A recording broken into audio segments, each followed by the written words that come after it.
Amis culturels, merci pour votre fidélité à l'émission Cultura, merci pour votre fidélité à l'émission Télé Congo. Et sur le plateau de Cultura, 3 invités qui vont partager avec nous l'essentiel, pour ne pas dire la somme des publications de Michel Inosopeya, qui nous revient sur le marché du livre avec environnement et droits de l'homme. Denis Sassou Nguesso, avocat des nations et porte-voix des peuples. Voilà, ce sera l'ouvrage principal pour la simple raison que nous sortons là, très récemment il faut le dire, voilà, on vient d'assister à la clôture du congrès qui a porté sur les peuples autochtones. Et nos invités nous en parleront davantage, puisqu'ils ont été des acteurs, ce sont des acteurs de développement et ils ont été au centre de ce congrès. Et ce n'est pas la dernière publication, il faut dire, nous avons aussi une autre publication très récente de notre écrivain Michel Inosopeya, La criminalité écologique et environnementale, le plaidoyer de Denis Sassou Nguesso pour une justice verte face au silence des États et à la détérioration de la planète. Vous voyez que très prolixe, Michel Inosopeya ne cesse de nous surprendre chaque jour, pour ne pas dire chaque année, chaque mois, avec cette forte publication. Et aujourd'hui, plus d'une vingtaine de publications, il faut dire, c'est pas rien. Et sur le plateau de Cultura, comme je disais, 3 invités. Et nous allons donc vous présenter nos invités. Bonjour déjà. Fatiklo Miché, acteur de développement, responsable communication d'un projet Banque mondiale. Bonjour Fatik. Ça va? Je vais très bien. Eh bien merci donc de cette présence sur le plateau de Cultura. Et tout à côté de vous, Tilinda Vichel, actrice de développement, répondante Jean à CPV. Bonjour Michel. Ça va? Ben, merci également de répondre à cette invitation de Cultura pour partager ensemble, n'est-ce pas?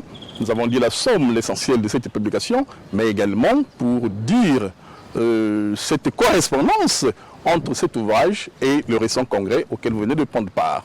Et nous n'avons pas fini, nous avons Ngelele Kouene Kitono, Arsène Rigobert, expert environnement. Bonjour cher ami. Bonjour. Bon, c'est déjà un habitué du plateau Cultura. Ce n'est pas la première fois et également avec vous, nous avons tout récemment partagé également l'essentiel de cette publication parce que vous êtes acteur de développement et parce que vous avez quelque chose, n'est-ce pas, à nous apporter sur les questions environnementales. Et merci donc avec vous également. Nous allons parler de ce récent congrès, mais davantage de cette correspondance qu'il y a. Aujourd'hui, vous avez la chance d'avoir parcouru cet ouvrage de Michel Inosopeya, Environnement et droits de l'homme, Denis Sassou Nguesso, avocat des nations et porte-parole.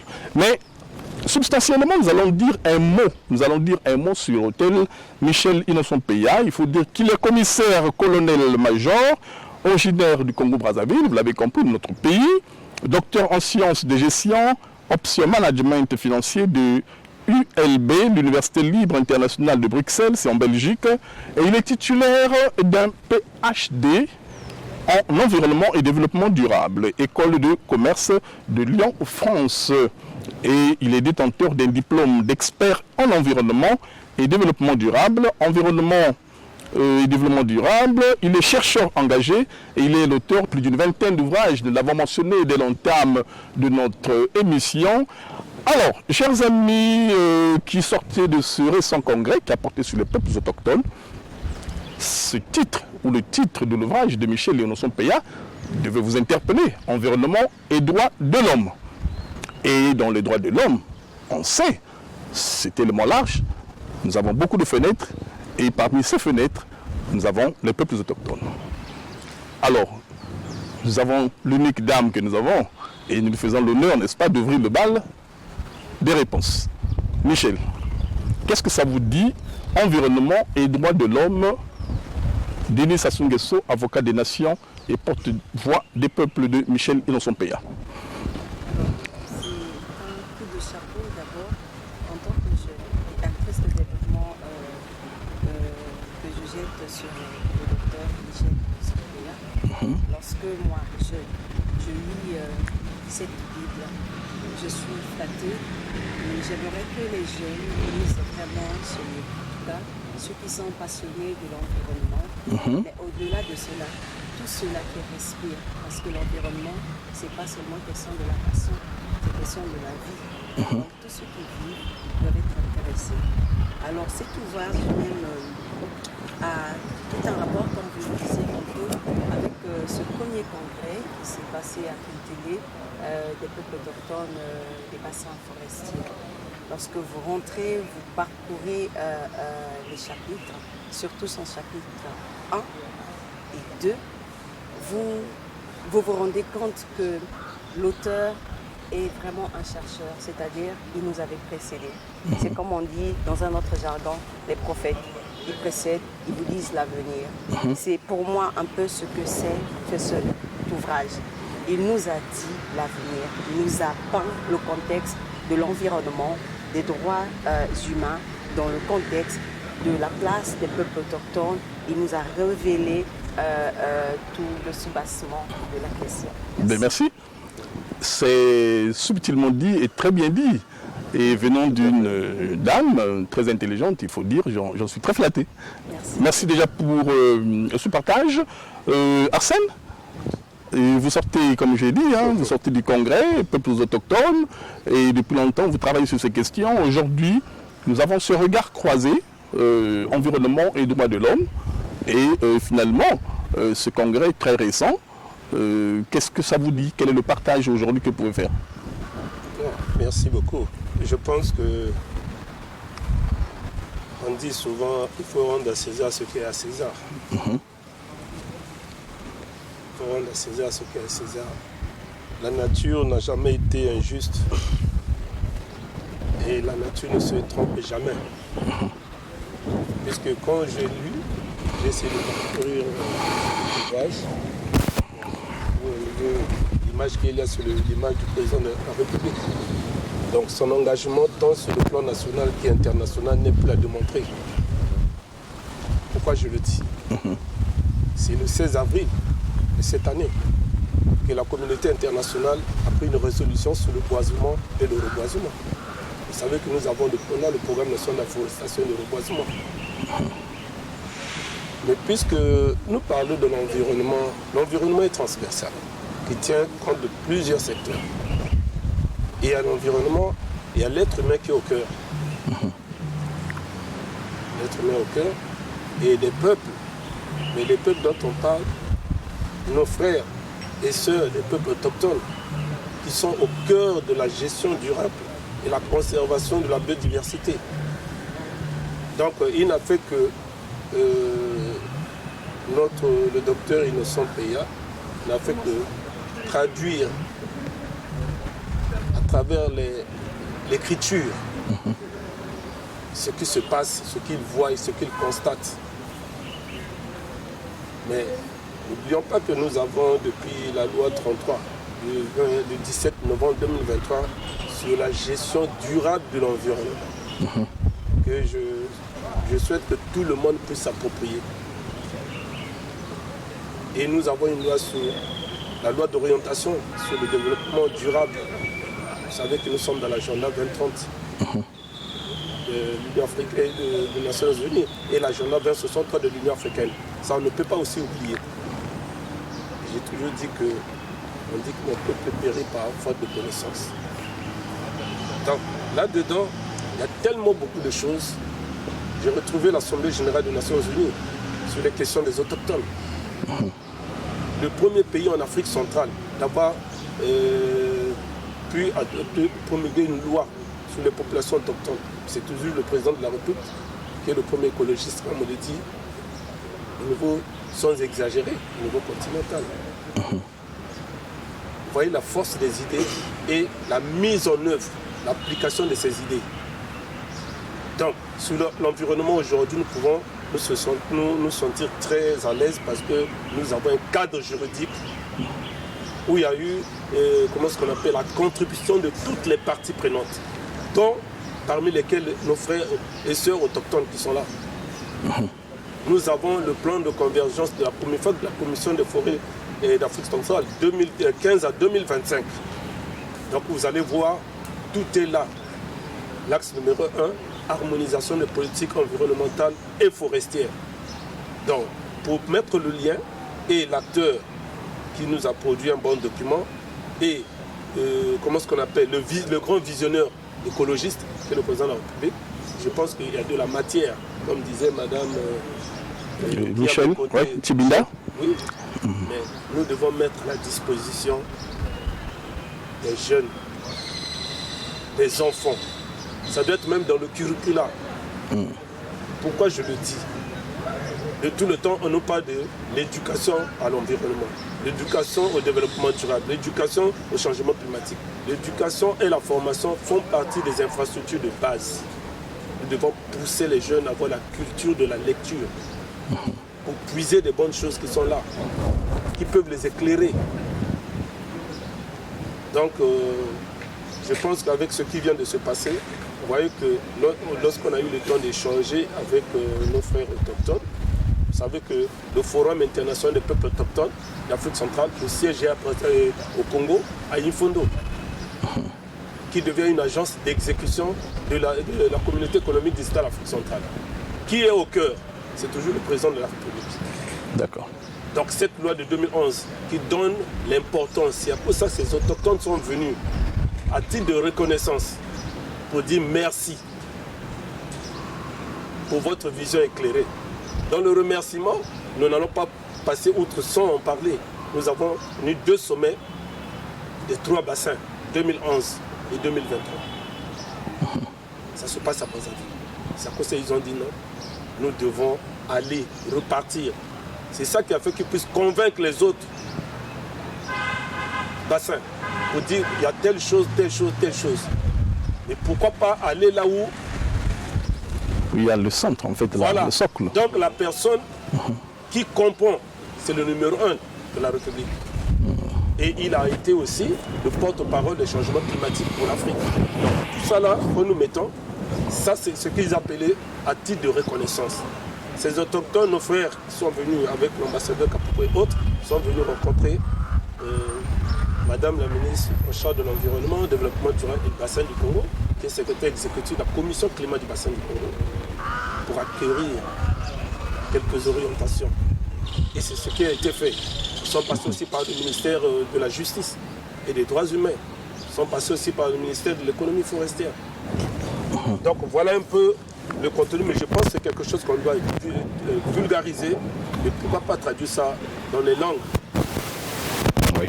Voilà un peu ce que j'avais à dire par rapport à ce qui vient de se passer, mais je pense que dans leur vision, ils sont en train de voir de Brazzaville à Belém où va se passer la COP 30.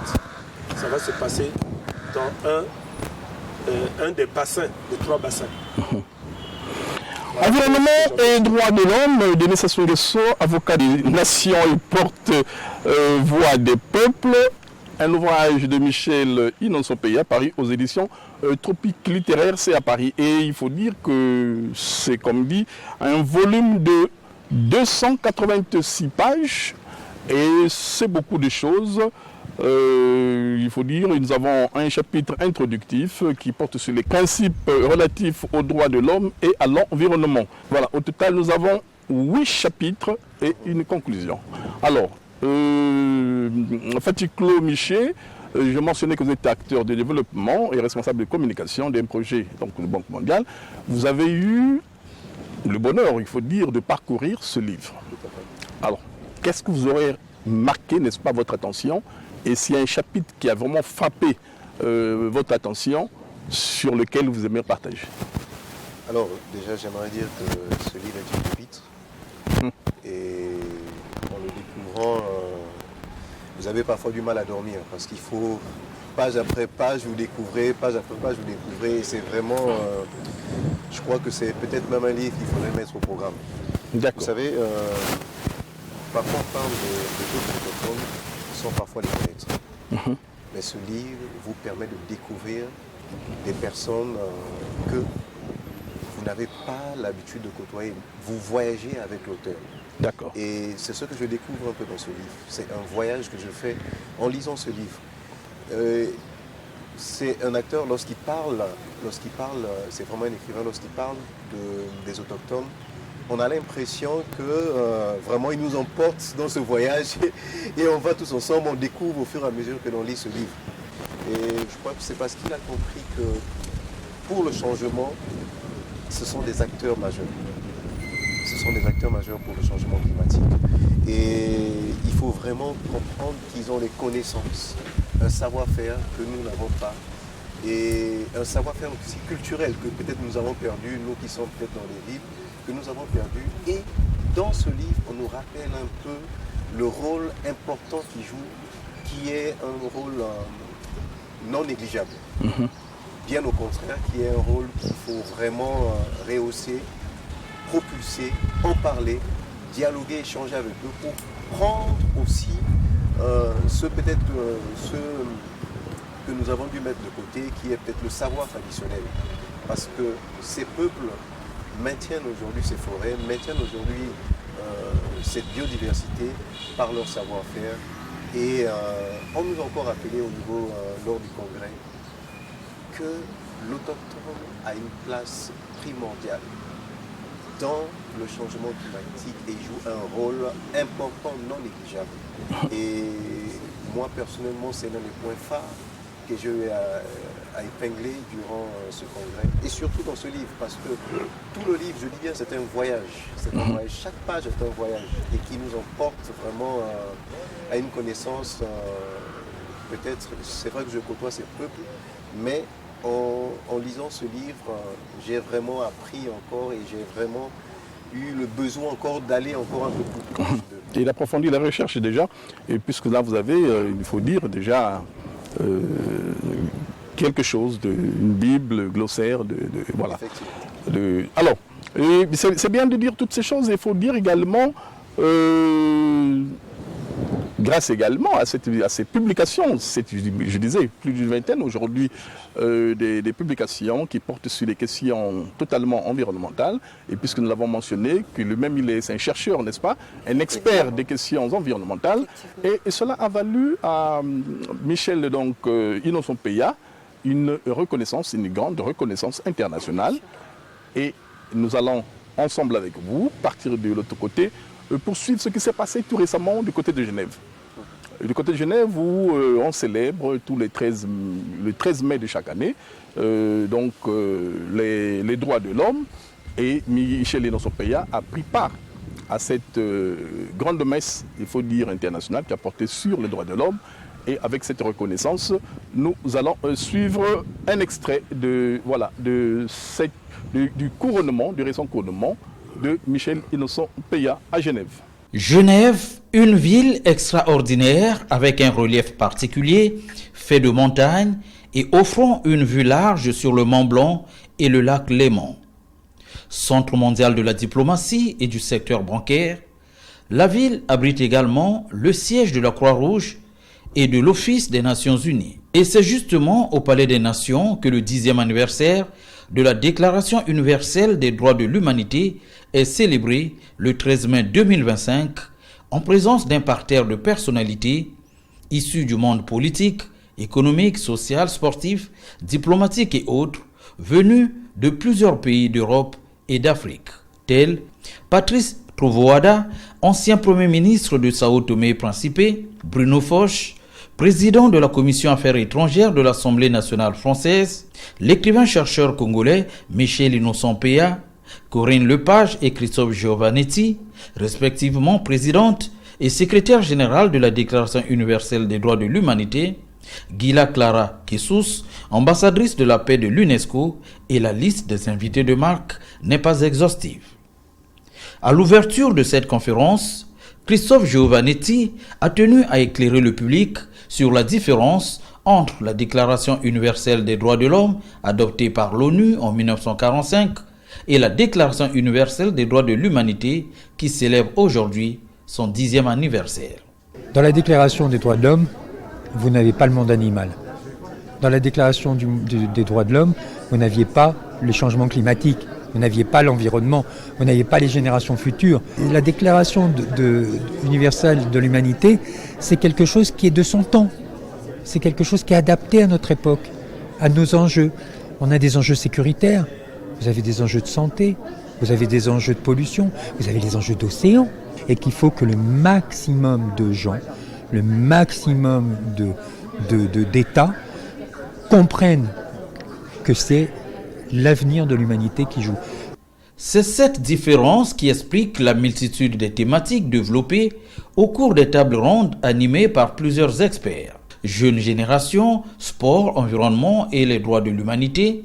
La problématique est animée par Jean-Jérôme Mortier, directeur général de Peace and Sport, Marlène Arnois, ambassadrice de la même organisation, et Cheikh Cissé Salah Junior, médaille d'or et bronze aux Jeux olympiques de taekwondo. La Déclaration universelle des droits de l'humanité et le droit international, les grands principes, nature, bien commun, la santé, les collectivités locales et les institutions, ainsi que les ONG et entreprises pour un développement durable et équitable.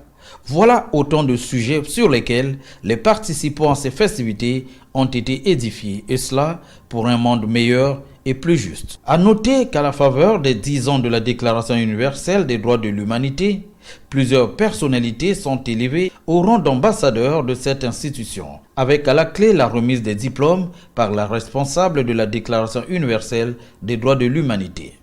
Et le titre le plus élevé est décerné à Michel Innocent Péa.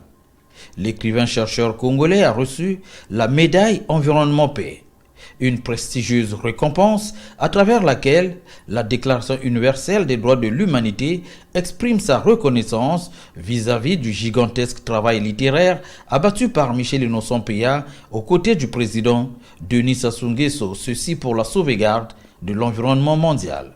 La remise qui a été faite pour M. Innocent Péa, elle est typiquement liée à ça, c'est-à-dire comment il a une action par ses livres, par son enjeu, il est dans les pas du président Denis Sassou Nguesso.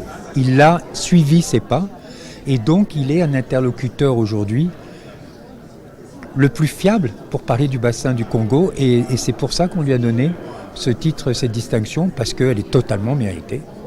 C'est quelqu'un d'exceptionnel, point.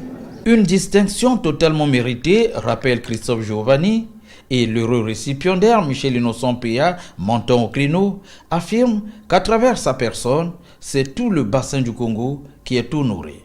Je suis très heureux de me retrouver parmi vous aujourd'hui dans cette majestueuse salle pour prendre part au 10e anniversaire de la Déclaration universelle des droits de l'humanité. Texte initié lors de la COP 21 à Paris en 2015. Recevoir la médaille de l'environnement et de paix au cœur du Palais des Nations est bien plus qu'un honneur personnel. C'est un appel, une exigence, un serment silencieux que l'on renouvelle avec soi-même, avec l'humanité et avec la terre. À travers moi, c'est toute une sous-région qui est honorée, celle du bassin du Congo, une région où les États ne se contentent pas de discours, mais s'unissent dans l'action. Le deuxième poumon écologique de la planète est le théâtre d'initiatives interétatiques majeures telles que le Fonds bleu pour le bassin du Congo lancé en 2017 à l'initiative de son Excellence M. Denis Sassou Nguesso, président de la République du Congo. Cette initiative, soutenue par 12 pays, vise à promouvoir une économie durable en valorisant les ressources en eau et en préservant les forêts tropicales. Une distinction totalement méritée, rappelle Christophe Giovanni, et l'heureux récipiendaire Michel Innocent Péa, montant au créneau, affirme qu'à travers sa personne, c'est tout le bassin du Congo qui est honoré. C'est également tout un pays, le Congo, que vous distinguez aujourd'hui. Un pays qui a compris que la paix durable commence par la justice environnementale, avec des politiques pionnières telles que le PRONAR, qui a permis de reboiser des milliers d'hectares, ou encore la protection stricte de ces aires naturelles. Le Congo agit, plante, régénère et préserve. La médaille Environnement Paix, reçue par Michel Innocent Péa, honore en premier lieu la République du Congo qui, précise l'écrivain-chercheur, avait d'ores et déjà mesuré l'impact de la lutte contre les changements climatiques à travers la préservation de l'environnement. Je ne saurais évoquer ces avancées sans rendre hommage à un homme dont la vision a été déterminante. Son Excellence Denis Sassou Nguesso. J'ai tenté d'en témoigner dans mon ouvrage « Le combat écologique de Denis Sassou Nguesso ». Ce livre n'est pas un hommage, c'est un devoir de vérité. Il retrace un itinéraire de lutte pour faire de la République du Congo une puissance verte, une voix forte, crédible, respectée sur la scène internationale. La République du Congo, une puissance verte sur la scène internationale, la prétention de Michel Innocent Peya tire son fondement des multiples actions et initiatives du président Denis Sassou Nguesso.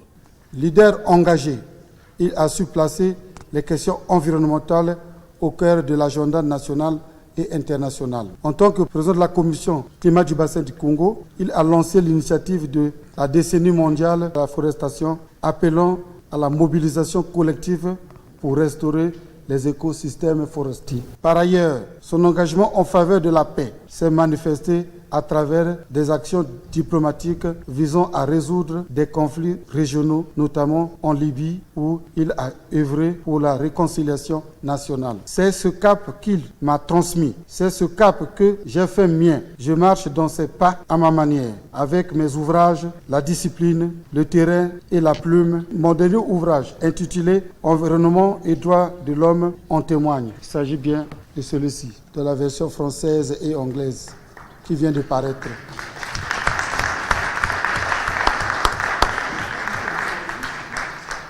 Boosté par cette salve d'applaudissements, Michel Innocent Peya a livré un message très profond à la jeunesse du monde avant de dédier sa distinction au président de la République du Congo. J'ai toujours considéré que la sécurité ne pouvait être dissociée de la protection de la terre. Je crois que l'environnement et la paix sont deux piliers d'une humanité réconciliée. J'ai choisi donc de mettre ma plume au service d'un éveil, d'une conscience. À vous, jeunes du Congo, d'Afrique et du monde, je dis ceci. Ne désespérez pas, engagez-vous, créez, résistez. Vous êtes les héritiers de la terre, mais vous en êtes aussi des architectes.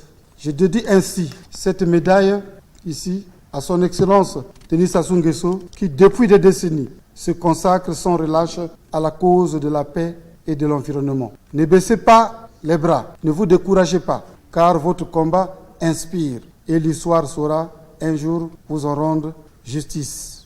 En marge de cette conférence consacrée aux 10 ans de la Déclaration universelle des droits de l'humanité, Michel Innocent Peya a présenté le dernier-né de ses ouvrages.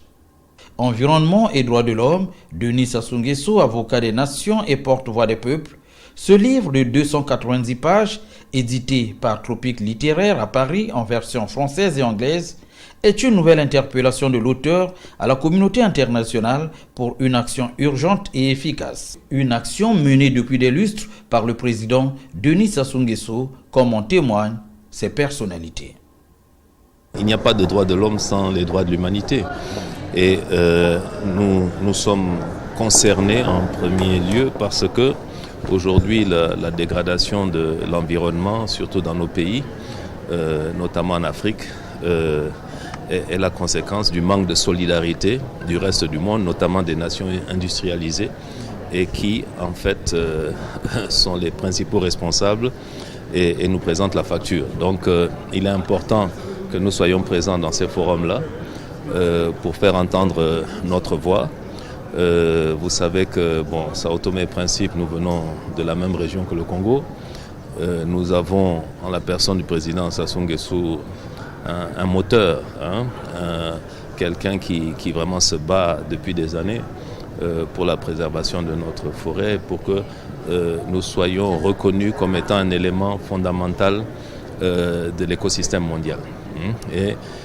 Mais c'est un combat de longue haleine. Un exemple de réflexion, le professeur Peya a produit des ouvrages, presque 2 par an, sur ce sujet-là, et donc il pousse, il réfléchit, il engage l'ensemble des dirigeants, comme le président Sassou, mais c'est aussi un appel à l'ensemble des dirigeants de la planète. L'expérience pilote que mène le pays frère, sous la conduite du président, son Excellence Nguesso, grand ami du Maroc, je dois le signaler et le noter avec beaucoup de chaleur. Et je crois que nous donnons là l'exemple d'une Afrique qui construit sa transition climatique dans la sérénité, mais en s'entourant d'experts de haut niveau. Je voulais féliciter toutes les actions de son Excellence M. Denis Sassou Nguesso. La politique africaine m'intéresse au plus haut point et raison pour laquelle nous voulons mettre en place des ponts, des passerelles avec les pays d'Afrique justement pour faire un échange de bonnes pratiques, un échange de bons procédés sur ces thématiques-là. Et c'est tout naturellement que j'espère que M. Denis Sassou Nguesso honorera notre invitation donc à ce sommet des océans. Et pourquoi pas peut-être profiter de votre antenne pour justement lancer les ponts, les bases d'une belle relation fructueuse entre Brazzaville et la ville de Nice, puisque nous avons beaucoup en commun.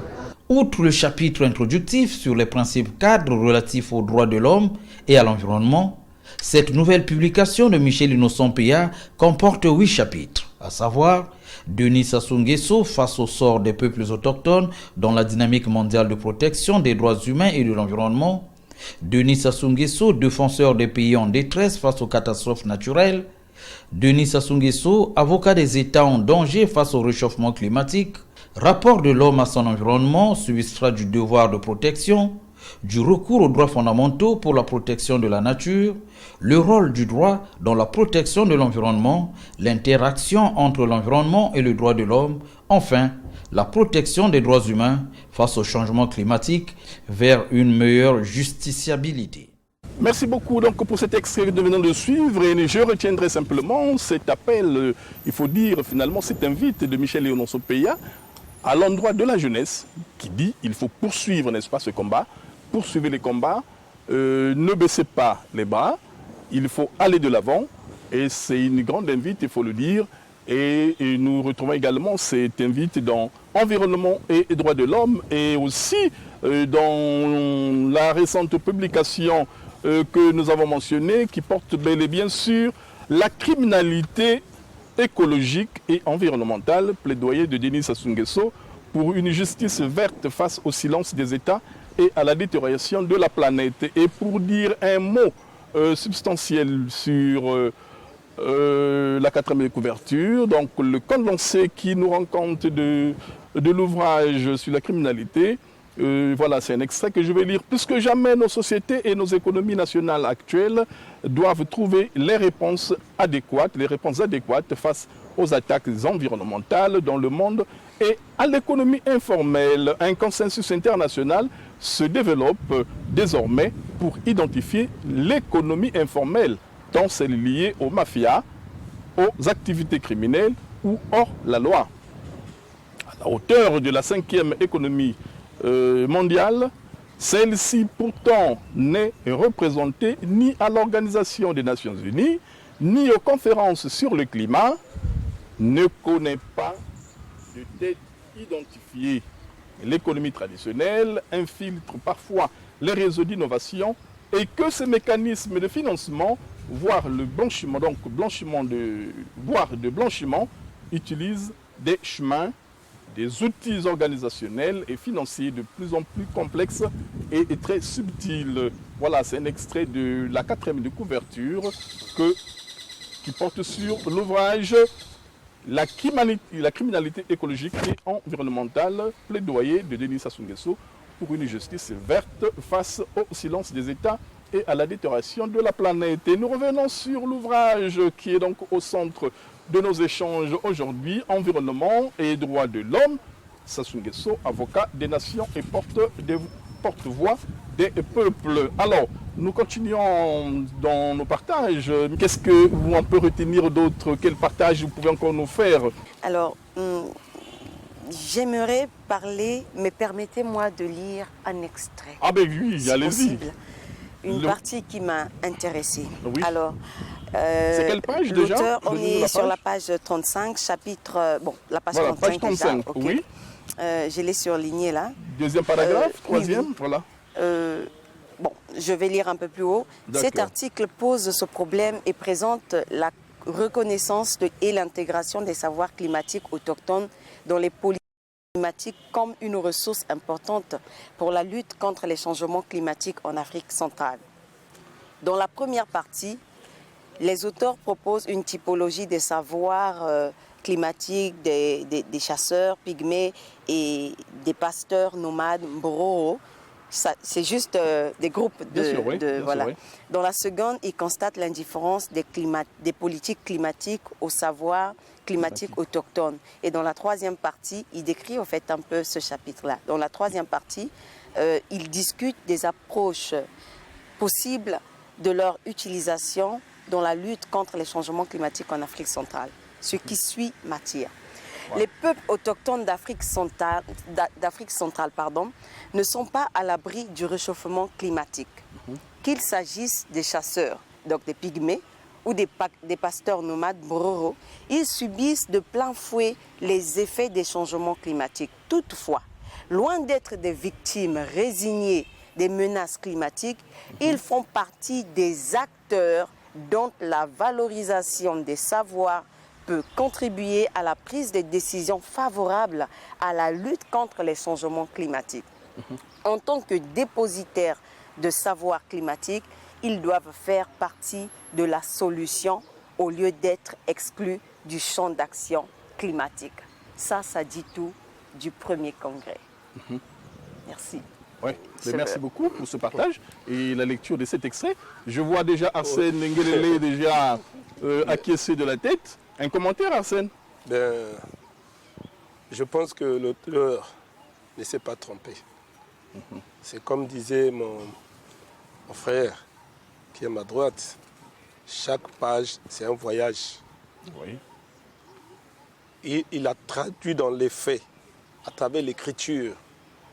Donc, c'est une source, ce qu'il a mis là qui est intarissable. Je pense que il est allé en profondeur. C'est comme j'ai dit, on doit vulgariser ce livre. Oui. S'il vous plaît, c'est très important. Oui. Oui. On peuple périt par faute de connaissances. Oui. On ne peut pas imaginer. On a eu des échanges. Nous avons le code forestier, comme il y en a. Nous avons organisé la CIAR, la conférence internationale sur la forestation et le reboisement, dans ce pays. Et hier, le président de la République, on a vu à la télé la délégation qui était conduite par Madame la ministre de l'économie forestière. J'ai senti, on était en bloc. On a mis en pratique hier, ou pendant la conférence, notre devise l'unité, travail, progrès. C'était une réussite. Pourquoi je le dis? Il y a eu un comité national d'appui. Ça, c'est encouragé. Et pour traduire cette reconnaissance, le président de la République a reçu nos frères des délégations qui venaient. C'est la société civile. Donc c'est le réseau des peuples autochtones d'Afrique centrale. Et pour les communautés locales et populations autochtones d'Afrique centrale, qui est un réseau de la CFDAC. Donc ce qui s'est passé dans notre pays, je dis merci au gouvernement d'avoir facilité. Il y a eu la cohésion. On a senti qu'on était un et indivisible. Et tout le monde l'a reconnu. Donc tous ceux qui ont participé ont contribué. Toutes les parties prenantes, nous disons merci. Mais nous devons continuer avec cet élan-là. Oui, parfait. C'est très, très important. Alors, concernant les questions climatiques avec les autochtones, en fait, eux, ce n'est pas un problème. C'est une solution. Ils sont même étonnés. Mais qu'est-ce qui se passe? C'est les gardiens de ce temple vert, ou je peux dire, et bleu, puisque nous sommes dans les zones des mangroves. On ne va pas s'arrêter seulement au vert. Nous avons les 34 programmes de l'économie verte en Afrique centrale et les 24 programmes de l'économie bleue. S'il vous plaît. Dans les 34 programmes de l'économie verte, le Congo est leader dans l'économie du reboisement et l'économie de la pollution. Tout ça là, on en a. Mais on se rend compte, on ne pratique pas. On s'étonne. Et dans ces 34 programmes de l'économie verte en Afrique centrale, il y a l'économie du savoir et savoir-faire traditionnel. Merci. Là où se retrouvent nos frères et sœurs autochtones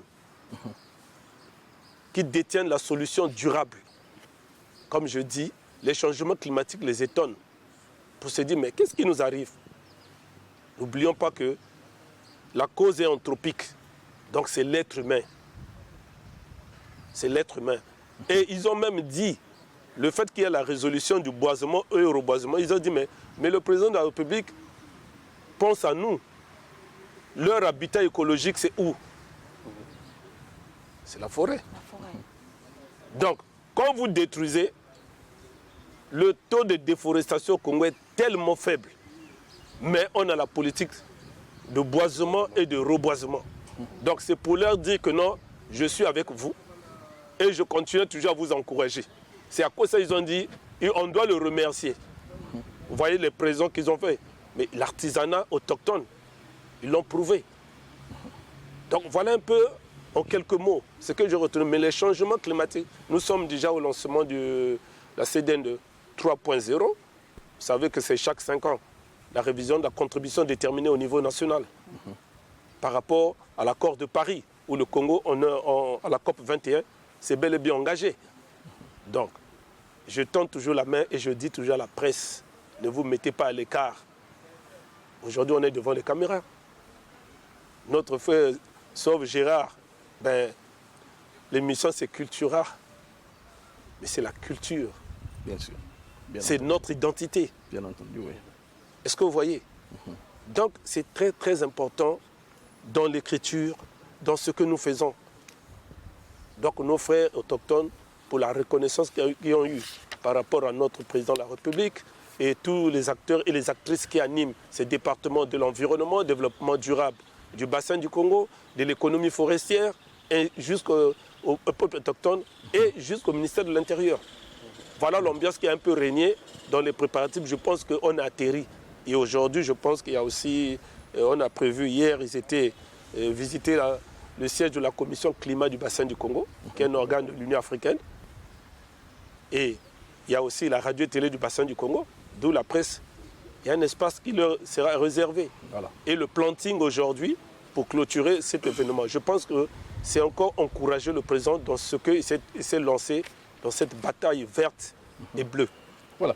Ben juste pour corroborer avec ce que vous êtes en train de dire, mon cher Hassan Ngelele, nous allons suivre un extrait, nous allons suivre l'intégralité de la réception, ou le compte rendu, il faut dire, de l'audience que le président de la République a accordée à cette délégation. Et voilà, nous partons donc de l'autre côté pour nous en imprégner. Merci. Une délégation des participants au premier congrès mondial des peuples autochtones et des communautés locales des 3 grands bassins forestiers tropicaux du monde qui s'est tenu à Brazzaville a été reçue en audience ce vendredi 30 mai 2025 par le président de la République, Denis Sassou Nguesso. Les autochtones de l'Amazonie, du Congo et du Bornéo-Mékong sont allés présenter leur civilité au chef de l'État qui a fait de la conservation de la biodiversité son cheval de bataille.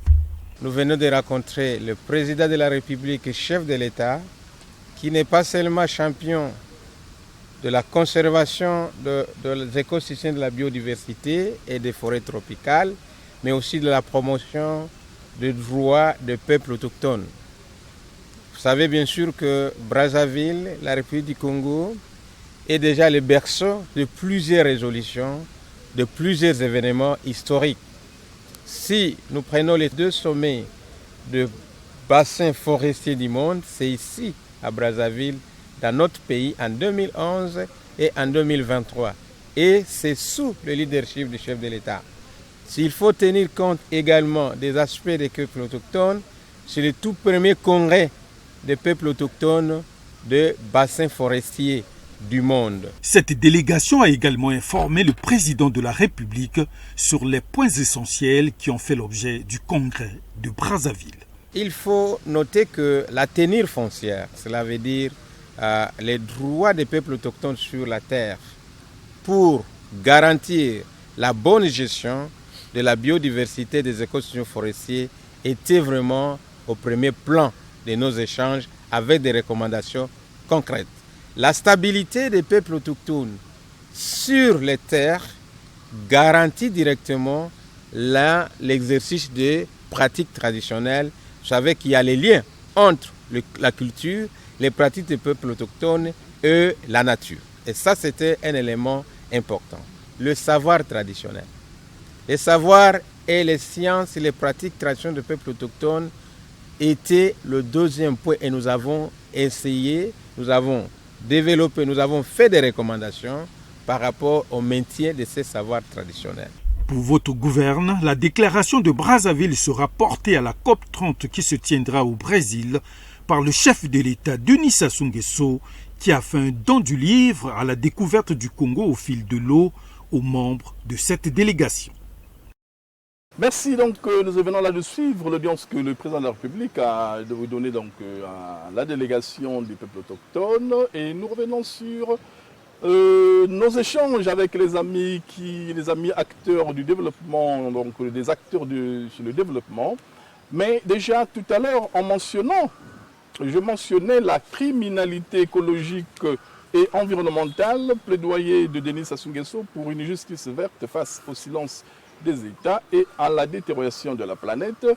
Pour dire juste un mot également qui va dans la même direction, c'est un extrait d'un article que je vais lire qui nous vient du côté du ministère de la Coopération et donc dans le cadre, je lis l'article, dans le cadre de la visite officielle en France de son Excellence M. Denis Sassou Nguesso, président de la République du Congo, le ministre de la Coopération internationale et de la promotion du partenariat privé-public a procédé ce 23 mai à Paris à la signature de 2 instruments juridiques au nom du gouvernement congolais. Le premier est une lettre d'intention qui concerne la mise en place d'un partenariat pour une mobilité urbaine résiliente, incluant notamment le projet d'extension de la route de la Corniche à Brazzaville.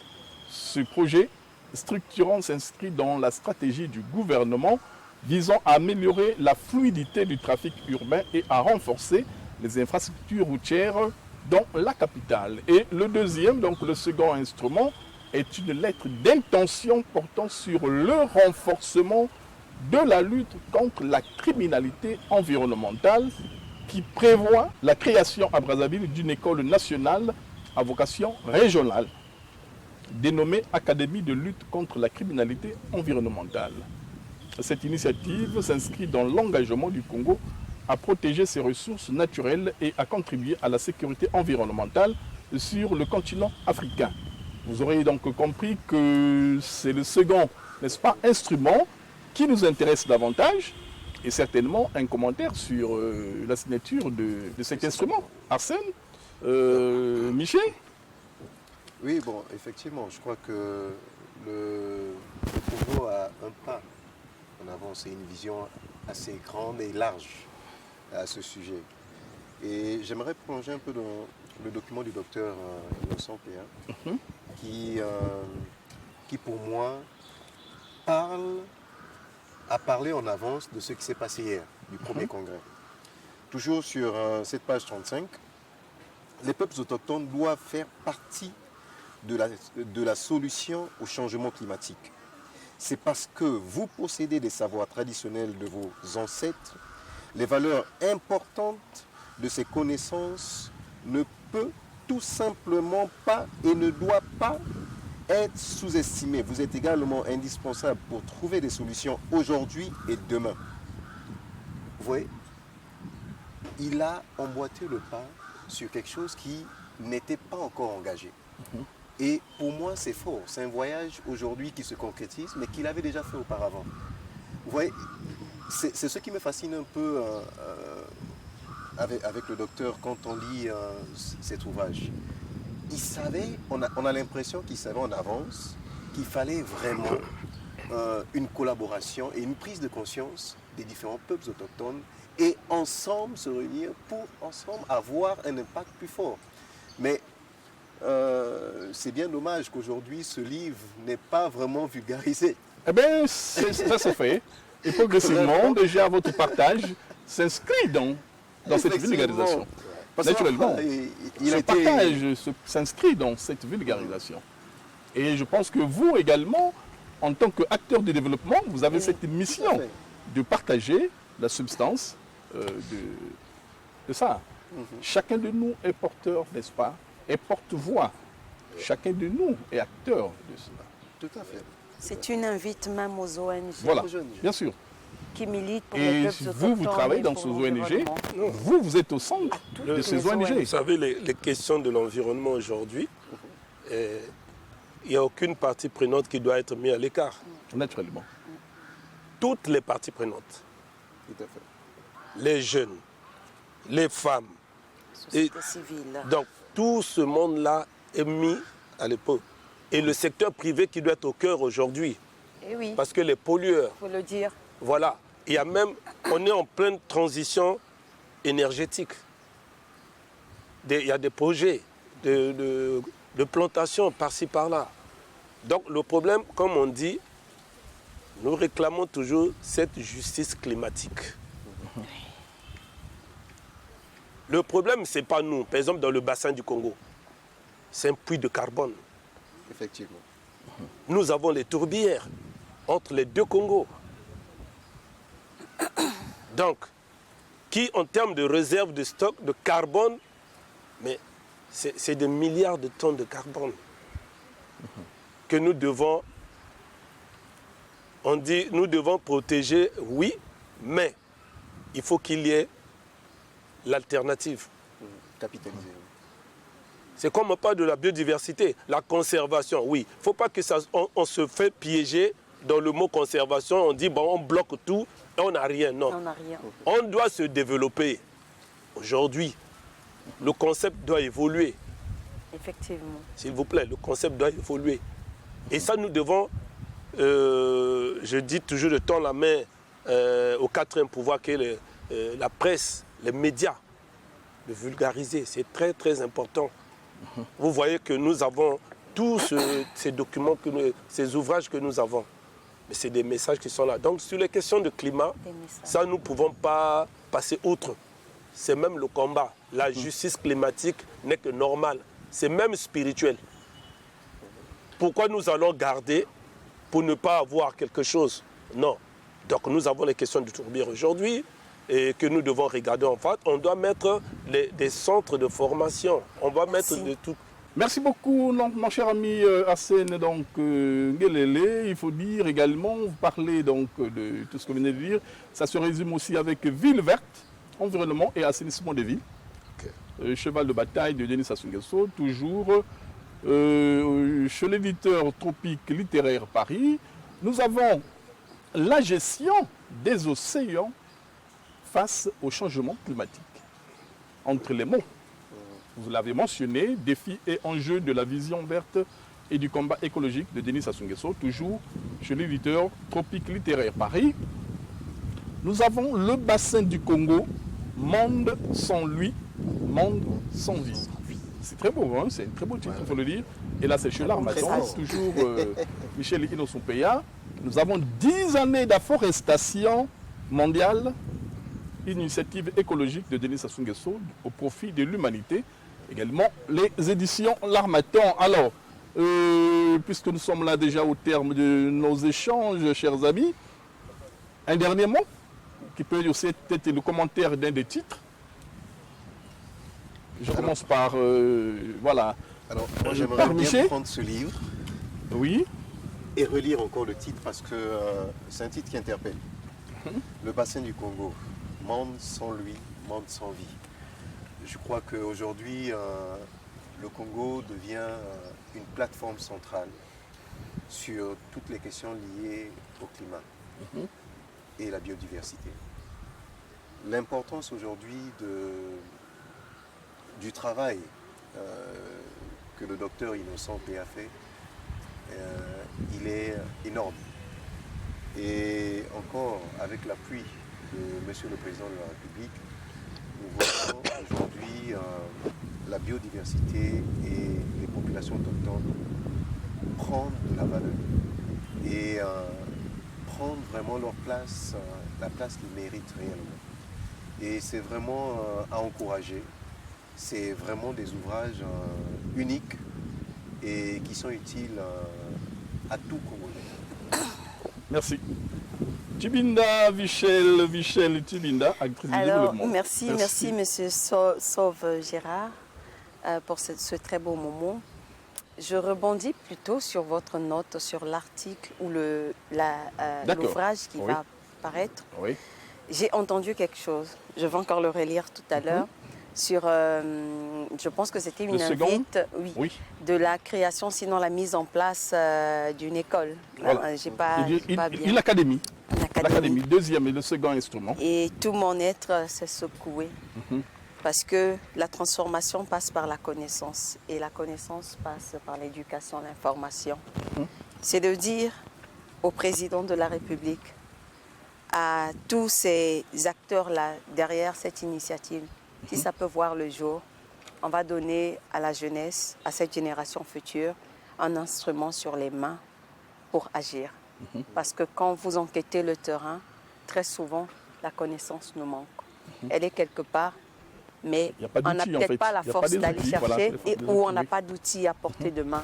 C'est vraiment de dire, nous voulons voir ça. Merci. Merci. Ça se fera puisque il faut dire que tout a été déjà signé, n'est-ce pas? Et enfin, Arsène Nguélélé, cher ami. Merci beaucoup. Dernier mot. Je suis un peu ce qu'ont dit mes prédécesseurs. Je pense que les accords qui ont été signés à Paris récemment, dans le domaine de l'environnement, dans le cadre du partenariat public-privé et autres, je crois bien que c'est quelque chose à encourager, à féliciter.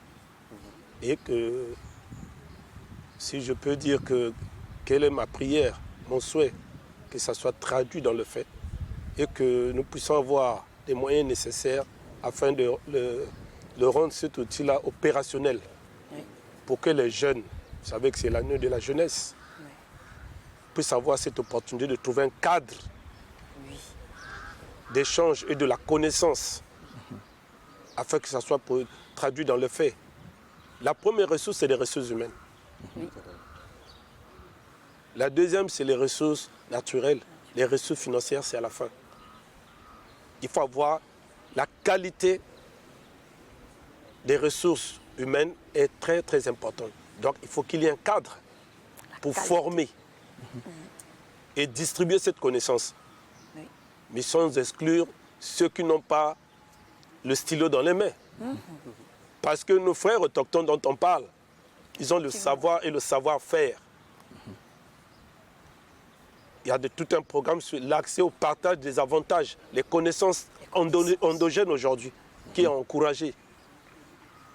Donc, pour faire court avec cet ouvrage, je pense qu'il y a beaucoup de choses que c'est bien qu'on a démarré avec l'émission. Je pense qu'on doit continuer à vulgariser jusqu'au tout dernier. Mais le secteur privé doit être au cœur. On doit créer une synergie entre les parties prenantes. Comme on dit, la société civile est là, le secteur privé est là. Et dans le cadre même, comme vous voyez, la loi d'orientation sur le développement durable, il y a le volet, la responsabilité sociétale de l'entreprise. Donc, pour vous dire merci d'avoir toujours eu des idées fertiles pour organiser de telles émissions. Merci, cher ami. Que nous souhaitons la durabilité de cette émission. Arsène Rigobert Nguélélé Kwene Kitono, comme j'ai dit, vous êtes expert environnemental, pas dire de l'environnement. Merci également à Michel Tibinda, merci à Michel Fatiglo. Vous êtes tous, n'est-ce pas, des acteurs du développement. Et merci pour ces partages très riches, n'est-ce pas, autour de la somme de publications de Michel Innocent-Peya, mais principalement sur l'environnement et droits de l'homme. Denis Sassou Nguesso, avocat des nations et porte-voix des peuples, et aussi sur ce que nous avons dit, un mot sur la criminalité écologique et environnementale, plaidoyer de Denis Sassou Nguesso pour une justice verte face au silence des États et à la disparition de la planète. Chers amis culturels, chers amis de la culture, en tout cas, par ces mots, nous vous disons merci. Merci pour votre fidélité une fois de plus. Et merci pour votre attention. Nous prenons date pour samedi prochain, 14h30. En tout cas, très bon week-end dans vos foyers respectifs. À très bientôt.